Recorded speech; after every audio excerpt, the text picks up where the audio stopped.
everyone, John here! And Donkey Kong Country Returns cannot stop returning. We've now got it on Wii, 3DS, Switch 1, and now Switch 2 with a brand new update. All of these content additions are also now in the Switch 1 version, but there's also a bunch of Switch 2 optimizations as well. And this update is incredible. The original version of DKC Returns HD was flawed. It gave us all the 3DS content, which was neat, so easy mode's in there and the bonus worlds are in there, but there's also a bunch of problems that come from the 3DS version and some new problems introduced with the Switch game, and they have fixed basically everything. For instance, the sunset coming out and then fading away immediately has been completely resolved. Now in the level, the sun persists the entire time. And also in this level, the bat shot lasers from behind its own head. The layering was all wrong. And I saw some people say that there's even a duplicate model of the bat behind him shooting it prop. I don't know if that's true, it sounds crazy. But this is what happened in the original. And now, completely resolved. Just like on Wii, the lasers come from his mouth now. That's lovely.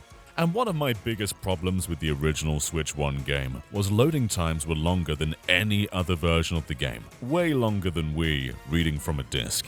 And while Switch 2 naturally helps with this a little bit, the loading times were still far too long to do time trials.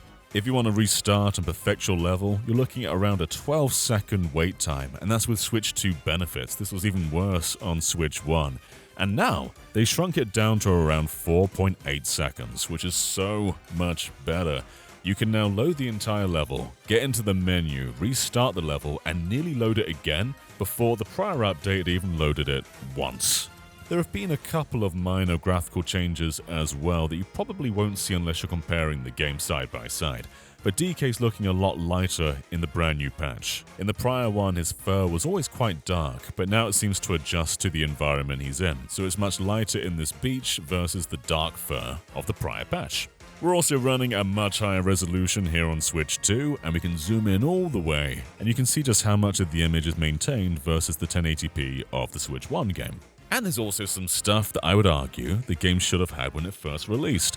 So my daughter loves Tropical Freeze because of Dixie Kong. And I tried playing Returns HD with her, but she wouldn't have any of it. "Where's the girl monkey?" she kept declaring, banging her fists on the table. Girl monkey, give me the girl monkey," she would say. And here you go, the girl monkey is here. Dixie Kong has basically been ripped from Tropical Freeze, and she is now in Returns, and she's wonderful. She plays exactly like she does in Tropical Freeze, so the barrels are going to be rotating between Diddy Kong and Dixie Kong, so you wait for the one that you want. And then she goes in your back much like Diddy Kong, apart from she gives you the hair twirl, giving you a bit more height. And sometimes there's collectibles that you've got to, jump off platforms to get, and Diddy Kong can't quite reach it because he's meant for hovering rather than additional height. But that's no problem for Dixie Kong. She makes the game a little bit breezier, but also, I'd argue, just more fun. It's funny too. She's got a couple of new animations for the in-game scenes where she's viewable, but when it comes to the CG ones, obviously they only have Diddy Kong rendered. And so they fade her in and fade her out using the Tropical Freeze special ability, where you even see like the balloons spawn for a moment and then it's gone. So they sort of tag in, tag out, by reusing an animation that has no relevance to Returns, but it's funny that it's there. And then when the scene ends, Diddy Kong just kind of flies away. It's very good. They also added a new form of time trial, where the game is just sped up massively. And this is a funny feature, because this doesn't come from anything. This is something brand new to this version of Returns HD. Didn't come from Tropical Freeze, and honestly, it's really fun. I think this is a great addition to the game. I would have liked to see, funky mode or something pulled if we're just pulling stuff from Tropical Freeze, but this is still a really cool update and makes Returns HD far more of a complete package and way more desirable than it used to be.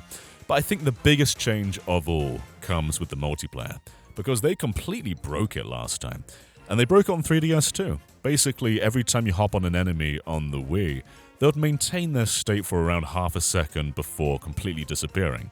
And that allows both players to jump on the enemies, which is pretty beneficial and especially essential for the K levels, where you've got to use them as platforms to get around. In the prior patch, if one of you jumped on the enemy, it would then disappear and the other player would just fall to the ground. There's nothing they could do. And that has been completely resolved. We've reverted back to the Wii this time.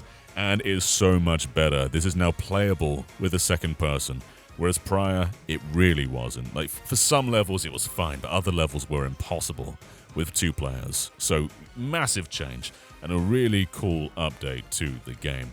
This is the kind of update I love to see. Just taking a flawed game and fixing it. Pretty much every issue I had with the original has been resolved, which is wonderful. It's nice playing these games in a much higher resolution, it always is. But that kind of wonder does wear off after a while. But when you apply actual fixes and make the game way more playable and enjoyable, that is what we love to see. I saw a few people saying like, oh, who's this patch for? This patch is for people who like good games. I'm happy, and you should be happy too. You should be happy with the girl monkey, and that you can see her in all of her pixely glory. There's also game share, which I find a little odd in games like this. I mean, I'm glad it's there. I'd rather it be there than not be there. But it's a game where you share a screen. Like, wouldn't you rather hold a controller each and be intimately together? I don't know. Maybe some people just don't want to be near each other while they game share. Anyway, thank you so much for watching, and I will catch you next time. Bye-bye, everyone.